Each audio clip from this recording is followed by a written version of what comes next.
পূর্ব ঘোষণা অনুযায়ী গণমুক্তি পরিষদের 23তম রাজ্য সম্মেলনের প্রথম পর্বের অনুষ্ঠান সম্পূর্ণ হল রাজধানীর টাউন হলে।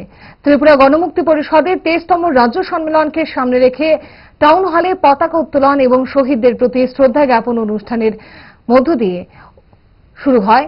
অনুষ্ঠানে উপস্থিত ছিলেন বিরোধী দলনেতা জিতেন চৌধুরী, জিএমপি রাজ্য সম্পাদক রাধাচরণ দেববর্মা, কেন্দ্রীয় কমিটির আমন্ত্রিত সদস্য বৃন্দা কারাত সহ দলের অন্যান্য নেতৃত্বরা। অনুষ্ঠানের মাধ্যমে রাজ্য সম্মেলনকে ঘিরে সংগঠনের প্রস্তুতি এবং রাজনৈতিক বার্তা তুলে ধরেন জিএমপি রাজ্য সম্পাদক রাধাচরণ দেববর্মা। আমরা এর আগেই বলেছি, আমাদের মূল আহ্বান হচ্ছে বিবেককামী শক্তিটাকে প্রতিহত করবার জন্য জোরদার আন্দোলন গড়ে তোলা। এছাড়া এই সরকার আসার পর বিভিন্নভাবে মানুষ সেখানে শোষিত বঞ্চিত হচ্ছে। সরকার একেবারে অথর্ব হয়ে পড়েছে, কোনো কাজই তো করছে না। কাজে কীভাবে কাজ তার জীবন জীবিকার উন্নত করা যায় তার জন্য সংগ্রাম হবে, লড়াই হবে, সেই বার্তাই আমরা নিয়ে যাব সম্মেলনে।